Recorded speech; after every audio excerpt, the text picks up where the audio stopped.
Your Excellency, the President of the Republic of Uganda, colleague ministers, Your Lordship, the Chief Justice, colleague ministers, honorable members of Parliament, heads of service, permanent secretaries, service chiefs, religious leaders, senior prison officers and all security forces, invited guests, officers being commissioned and passed out.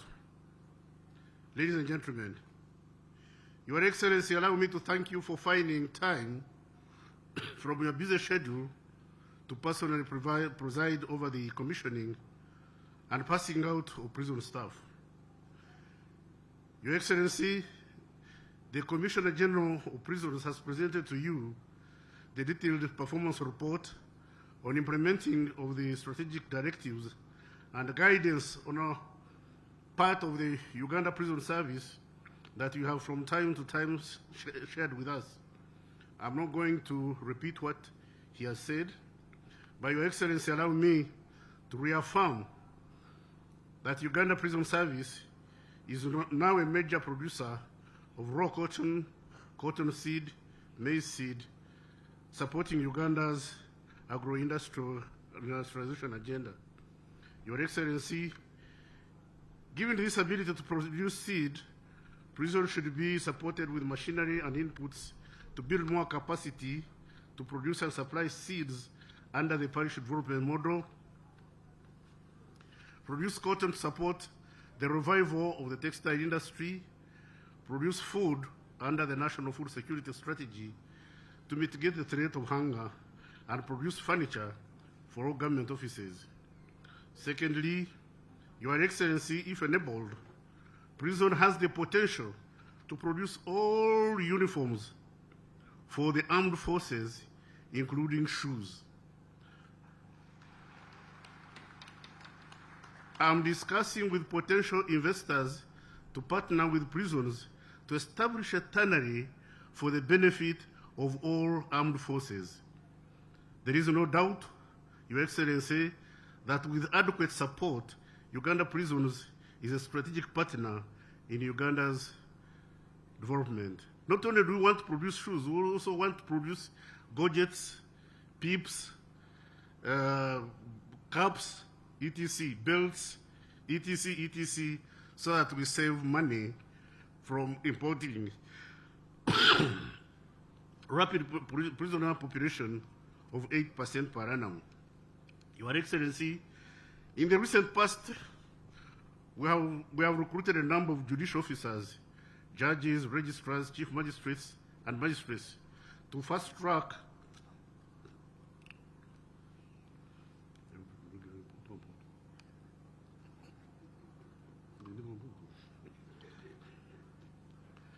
Your Excellency, in order to make judiciary more effective, there is a need to equally facilitate the police, the Directorate of Public Prosecution, and Uganda Prison Service to complete the chain of justice.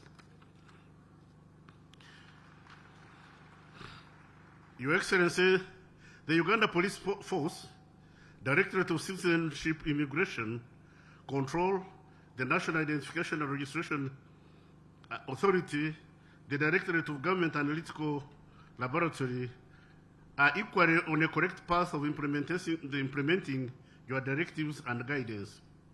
Your Excellency, the Uganda Police Force has built a number of staff housing units, including 444 apartments at Naguru and Chira, with 125 other housing units constructed across the country. Your Excellency, in order to improve staff housing living conditions, my ministry, in consultation with the Ministry of Finance, is engaging with a low-cost developer for partnership to construct staff accommodation for Uganda Police Force, Uganda Prison Service, Directorate of Immigration and Citizenship Control. This will fully address the challenge of staff housing under the ministry. Your Excellency, the National Identification and Registration Authority has registered 26,575,581 citizens into the National Identification Register.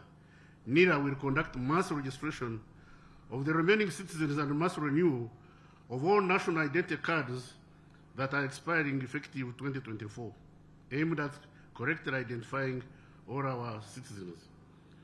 Your Excellency, citizenship registration and identification, alongside installing of cameras and in cities, towns, and along highways and peri-urban areas, will highly contribute towards the elimination of criminal acts in villages and urban centers. Your Excellency, it's my highest assurance that my ministry will continue implementing the strategic directives and guidance in order to strengthen internal security, peace, and stability in the country. Lastly, I congratulate the 3 categories of trainees presented by the Commissioner General in his remarks. Your Excellency, recently we were exchanging views in the prison and police authorities, and our observation was the police and prison officers are treated as civil servants. But school teachers carry chalk, doctors carry stethoscope, agriculturists carry hose, the police and prison service carry arms.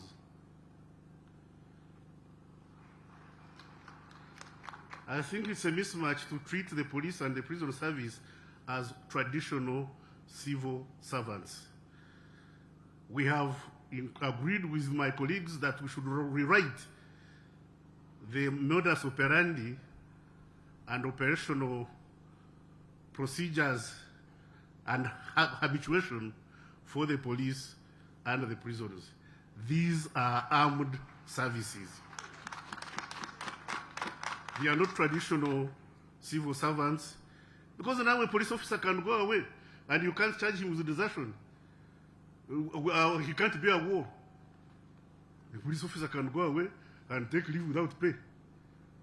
Now how do you maintain command and control of prison officers and police officers, armed people who are dealing with national security, being treated as ordinary civil servants? The same goes, Your Excellency, for the citizenship immigration control. Immigration. I thought, in my view, I thought immigration was our first line of defense. Immigration is our first line of defense. So immigration officers cannot be treated as teachers, for instance, or community development officers. Your Excellency, we are coming up with papers to review the conditions of the immigration service, the police, and the prisoners. To those who are graduating today, be patriotic. Patriotism is essentially putting the country above self. Your Excellency, allow me to take this opportunity to invite you to address this gathering. I thank you.